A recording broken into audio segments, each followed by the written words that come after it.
The 28th of July, 1944, marked the day American engineers in Aberdeen, Maryland, laid eyes on what many considered the most formidable tank Germany had yet produced. The Panther Ausführung A, Panzerkampfwagen 5, sat motionless on the proving grounds, its 45-ton mass casting long shadows across the test track.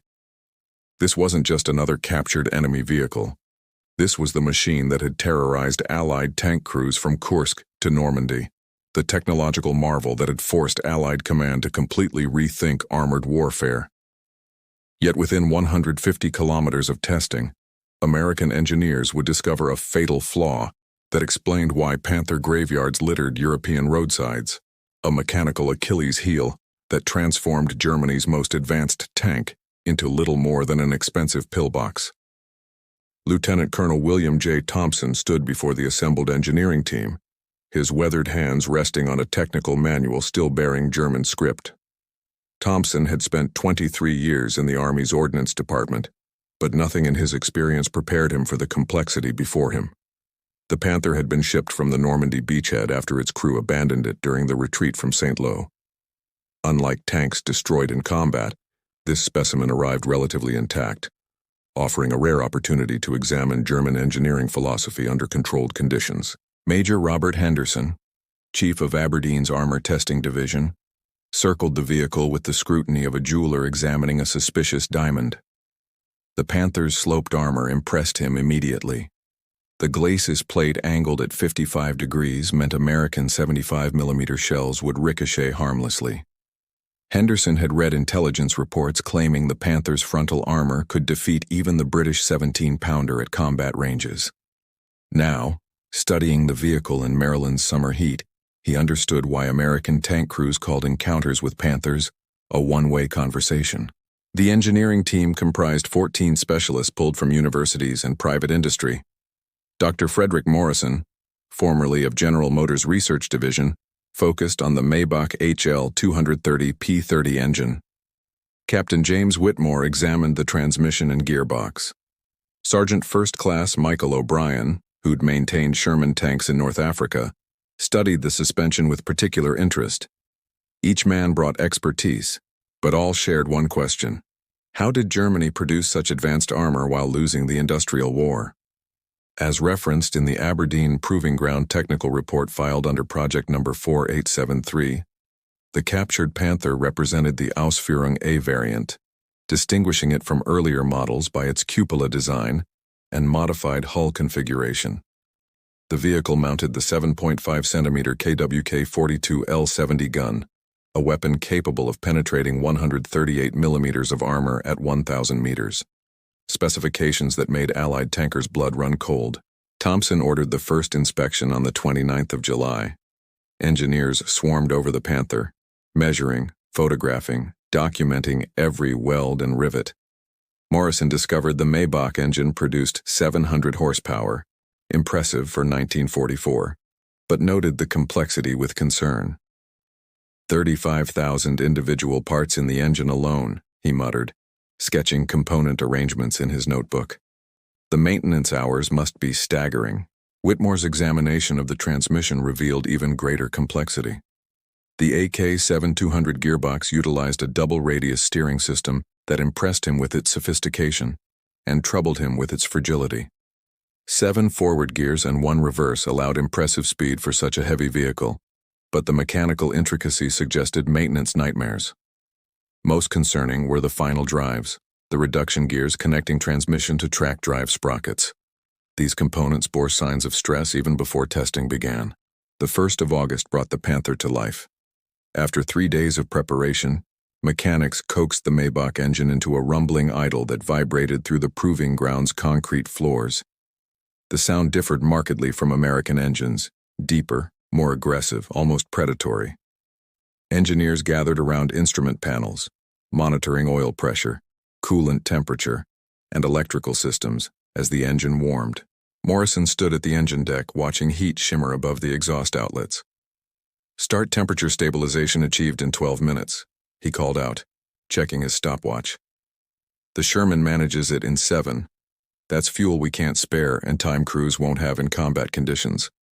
The observation found its way into the growing file of concerns, small inefficiencies that accumulated into operational limitations. Henderson authorized movement trials to begin that afternoon.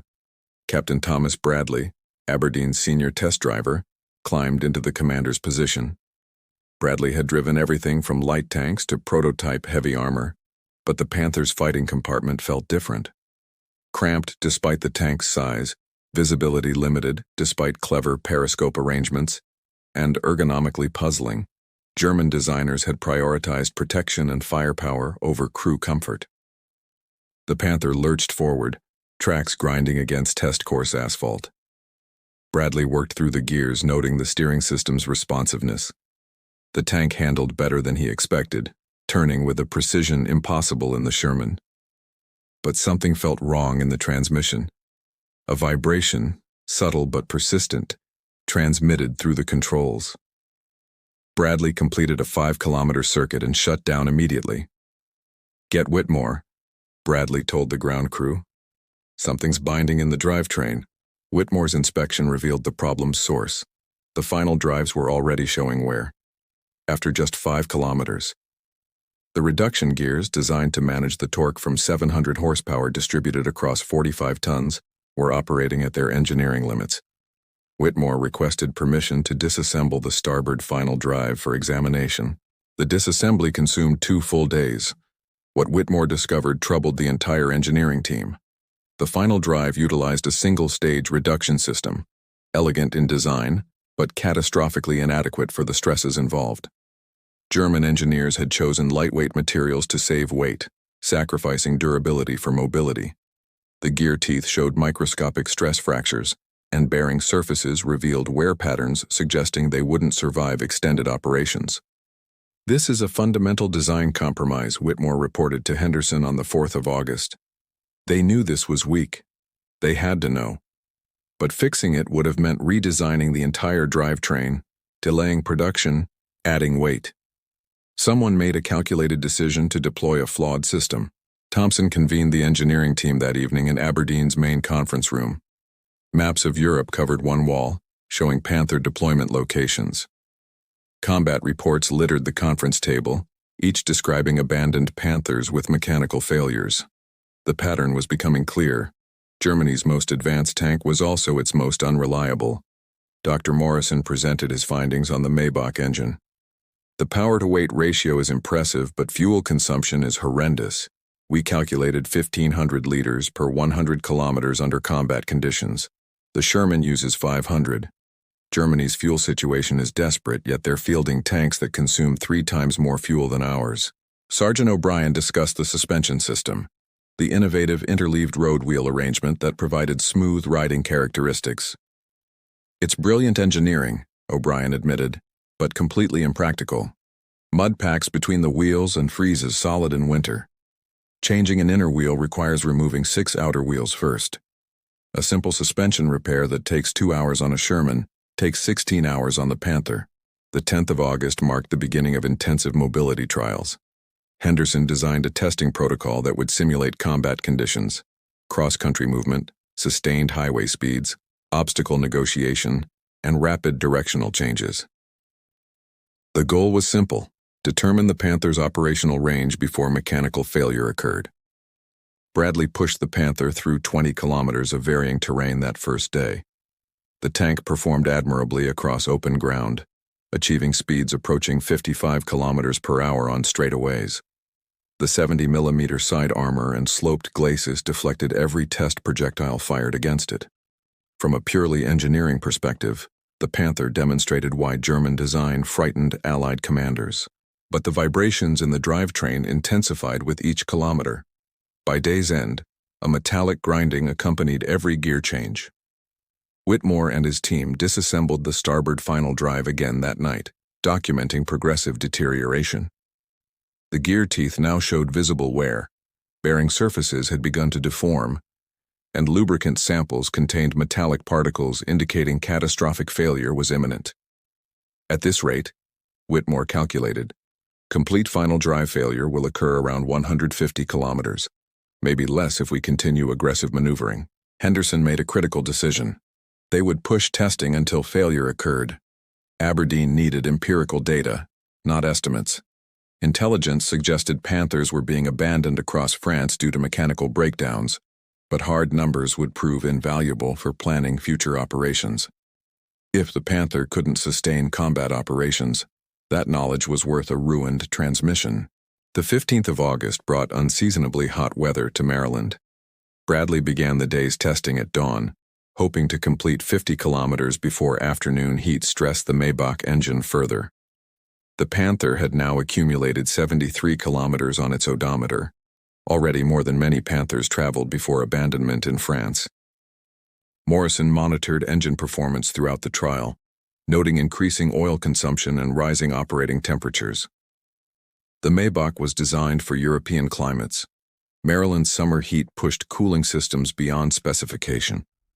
German engineers had never anticipated their tanks operating in Mediterranean conditions, a short-sightedness that would prove fatal in North Africa and Italy.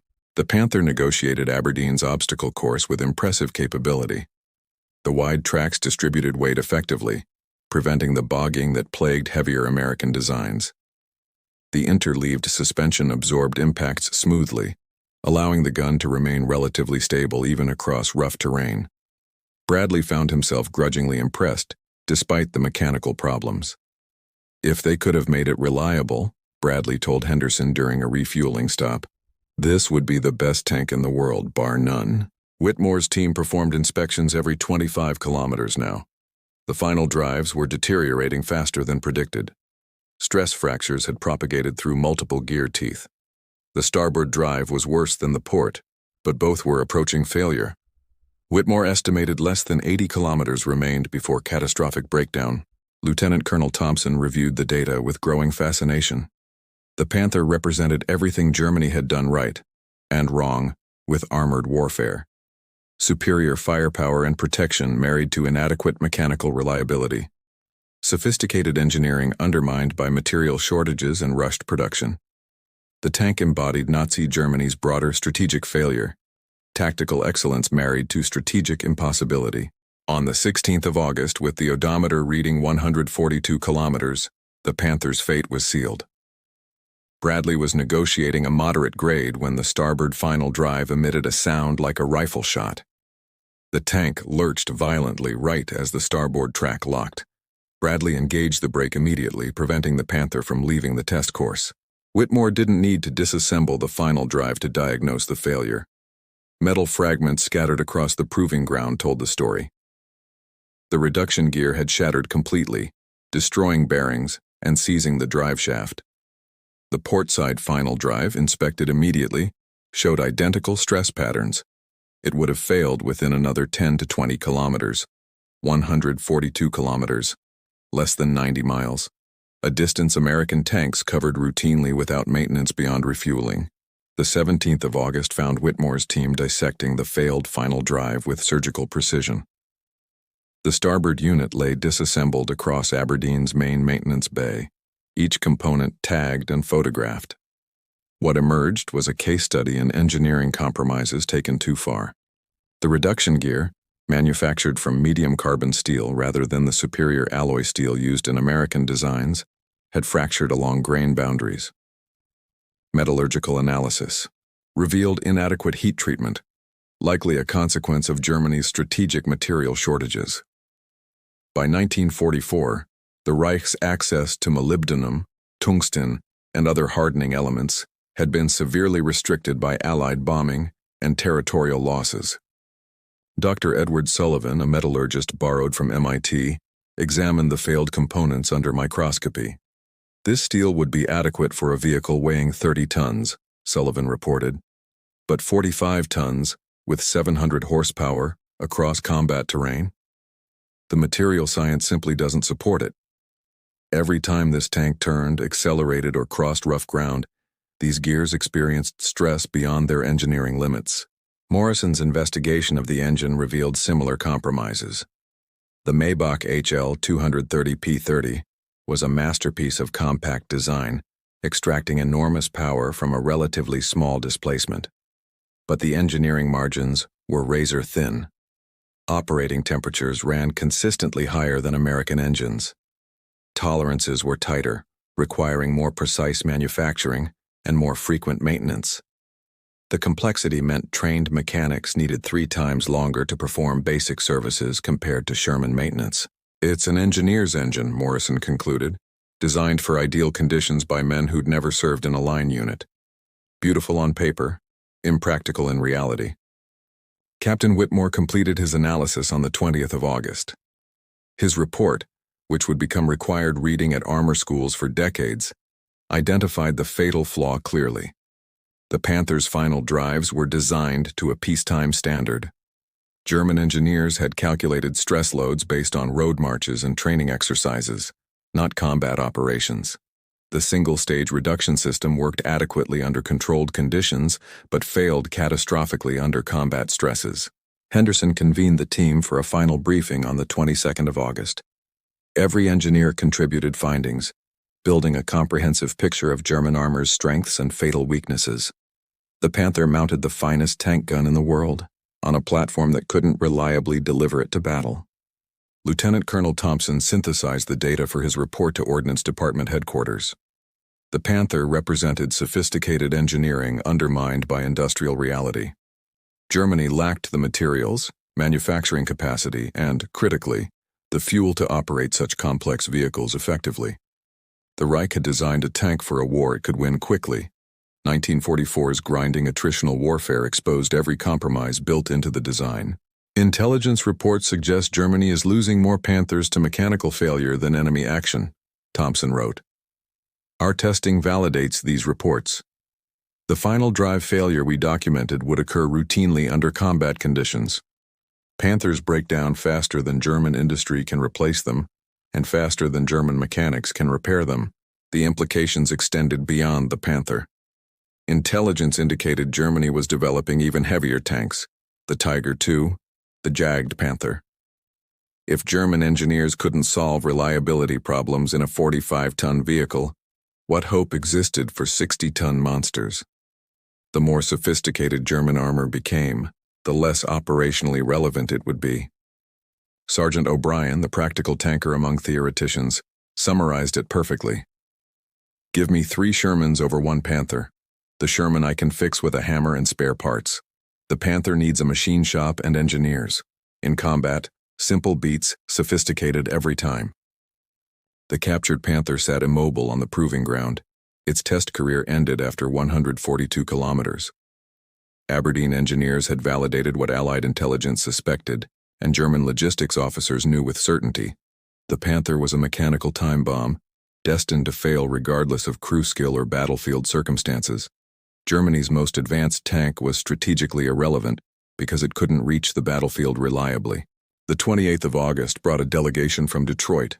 Representatives from General Motors, Ford, and Chrysler, men responsible for America's armor production, wanted to examine the captured Panther personally. What they saw confirmed fundamental differences between American and German industrial philosophy. Differences that would determine the war's outcome more surely than any battle. Harold Foster, General Motors' chief of military production, spent 2 hours examining the Panther's Maybach engine. Foster had overseen conversion of automotive factories to tank production, transforming assembly lines that once built Buicks into production centers for Sherman tanks. His expertise was practical, grounded in mass production realities rather than theoretical engineering. This engine is a masterpiece, Foster admitted, tracing fuel lines and electrical systems. Individual craftsmanship throughout. But how do you build 10,000 of these? Look at this fuel injection system. Each component hand-fitted. The tolerances are machinists' tolerances, not production tolerances. You'd need skilled workers for every assembly, and skilled workers take years to train. Morrison guided Foster through the engine's specifications, explaining the sophisticated governor system, the complex cooling arrangements, the precision timing mechanisms. Each feature represented advanced engineering and a production bottleneck. The Maybach required approximately 800 hours of skilled labor to manufacture. The American Ford GAA engine powering the Sherman required 150 hours, mostly by semi-skilled workers following standardized procedures. Robert Crawford from Chrysler examined the transmission with equal fascination and dismay. Crawford had developed the automotive transmissions that powered American mechanization. He understood gears, torque, and stress, and recognized immediately that the AK-7200 transmission was a production nightmare. 7 forward gears in a military vehicle, Crawford said, shaking his head. Why? 5 gears accomplishes the same mission with half the complexity. This transmission requires precision machining on every gear tooth, specialized assembly procedures, experienced mechanics for maintenance. It's a transmission designed without consideration for the manufacturing and logistical reality. Whitmore walked Crawford through the failed final drive components. The Chrysler engineer examined the fractured gears silently, then studied the assembly drawings German engineers had thoughtfully included with the tank's technical manual. What Crawford saw troubled him deeply. They knew, Crawford said quietly. Look at these specifications, the tolerances, the materials called for, the assembly procedures. These are peacetime specifications, assuming ideal materials and unlimited skilled labor. But they're building these in 1944, with substitute materials, with slave labor in many cases, with Allied bombs falling on their factories. The disconnect between design and production reality is staggering. Henderson arranged for the Detroit representatives to observe a Sherman transmission disassembly that afternoon. The contrast was stark. Where the Panther's transmission required specialized tools and trained technicians, the Sherman's transmission could be removed and replaced by a crew with basic mechanical aptitude and standard wrenches. Parts were interchangeable without hand-fitting. Assembly procedures were documented in simple diagrams that semi-literate workers could follow. The Sherman isn't the best tank, Henderson explained to the assembled industrialists. It's not the most heavily armored, not the most powerful, not the fastest. But it's the tank we can build by the thousands, ship across oceans, maintain in field conditions, and keep running with minimal logistics. It's a soldier's tank, not an engineer's tank. Foster nodded slowly, understanding the distinction. German engineers had designed the Panther to win tank versus tank duels, and it excelled at that mission. American engineers had designed the Sherman to win an industrial war of attrition, and it excelled at that entirely different mission. The Panther was a weapon for winning battles. The Sherman was a weapon for winning wars. The industrial delegation departed Aberdeen on the 30th of August with renewed confidence in American production philosophy. Germany could design superior individual weapons. The Panther proved that beyond question. But superior designs meant nothing if you couldn't produce them in adequate numbers, maintain them effectively, and supply them reliably. Industrial warfare rewarded mass production, simplified logistics, and mechanical reliability over sophisticated engineering. The 1st of September brought representatives from Army intelligence to Aberdeen. Colonel David Matthews, chief of the European Theater Enemy Equipment Section, needed detailed assessments for planning future operations. The Panther's mechanical failures had significant intelligence implications. If German armor couldn't sustain operations, Allied strategies could exploit that weakness. Matthews studied the failed final drive components with particular interest. We're seeing Panthers abandoned across France, Matthews explained to Henderson. Initially, we attributed this to fuel shortages, but your testing suggests mechanical failure is equally responsible. How does that change our tactical picture? Henderson pulled out maps showing Panther deployment patterns. Red markers indicated vehicles destroyed in combat.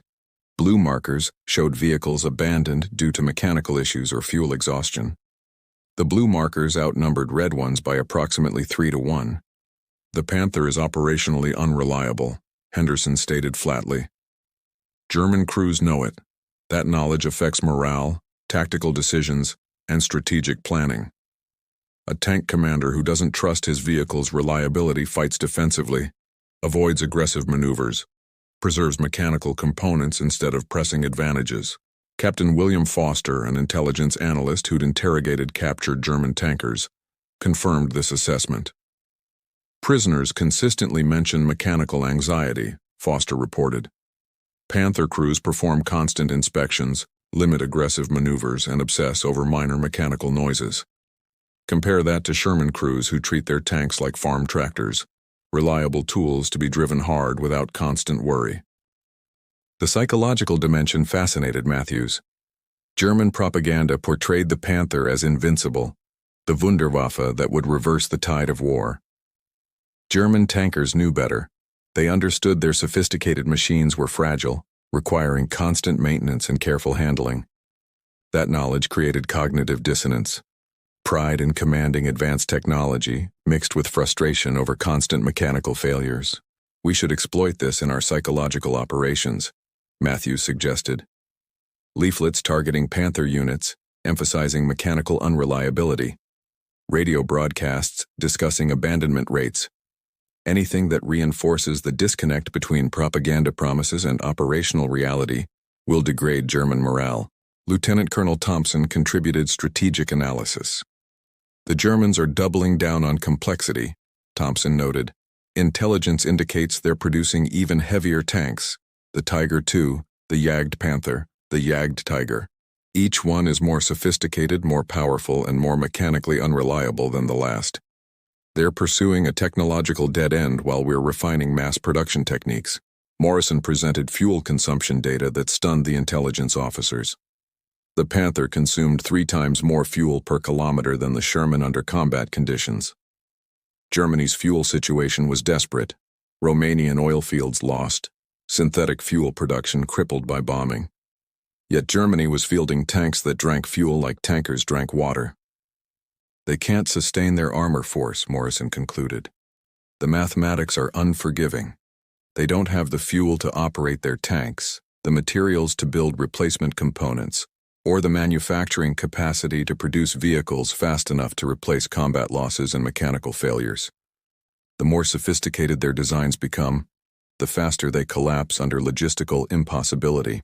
Matthews requested permission to forward Aberdeen's findings to Supreme Headquarters Allied Expeditionary Force. General Dwight Eisenhower's staff needed this intelligence for planning the drive into Germany. If German armor would collapse under its own mechanical limitations, Allied strategy could focus on maintaining pressure rather than avoiding tank encounters. The Panther succeeded in frightening us, Henderson observed. Its combat performance was genuinely impressive in Normandy. But fear of German superweapons distracted us from recognizing their fundamental weakness. They can't produce enough of them, can't maintain them effectively, and can't fuel them adequately. The Panther is operationally irrelevant because it can't reliably operate. The intelligence officers departed Aberdeen on the 4th of September, with detailed reports, photographs of failed components, and statistical analyses of German armor reliability. This intelligence would inform Allied operations for the remainder of the war, and validate American production philosophy for decades afterward. The 15th of September marked the conclusion of formal testing at Aberdeen. The captured Panther, its starboard final drive destroyed and port drive deteriorating, had provided invaluable intelligence. But the tank's greatest lessons extended beyond mechanical specifications into broader questions about engineering philosophy, industrial strategy, and the nature of modern warfare. Lieutenant Colonel Thompson drafted his final report for the Ordnance Department, synthesizing 6 weeks of intensive analysis. The document, which would become classified reading for armor officers and remain so for decades, concluded with stark clarity. The Panther represents sophisticated engineering applied without regard to industrial or logistical reality. It is a weapon designed to win battles but incapable of winning wars. Henderson added tactical recommendations based on Aberdeen's findings. Allied tank crews shouldn't fear the Panther. They should exploit its weaknesses. Avoid frontal engagements where German armor and firepower advantages were decisive. Force Panthers to maneuver aggressively, stressing their final drives and increasing mechanical failure rates. Target supply lines, exacerbating Germany's fuel and spare parts shortages. Destroy repair facilities, preventing damaged Panthers from returning to service. The Panther's reputation is its greatest weapon, Henderson wrote. Eliminate the mystique surrounding German armor and tactical reality shifts dramatically. A tank that breaks down after 150 kilometers is strategically irrelevant, regardless of its combat effectiveness during those brief operational periods. Dr. Morrison's contribution focused on industrial lessons. America had won the engineering war not by building better individual weapons, but by perfecting mass production. The Sherman was adequate rather than exceptional, and that adequacy, multiplied by tens of thousands, overwhelmed Germany's exceptional designs produced in thousands. Future armor development must balance sophistication with reliability, Morrison recommended. Incremental improvements to proven designs will prove more effective than revolutionary changes that compromise mechanical dependability.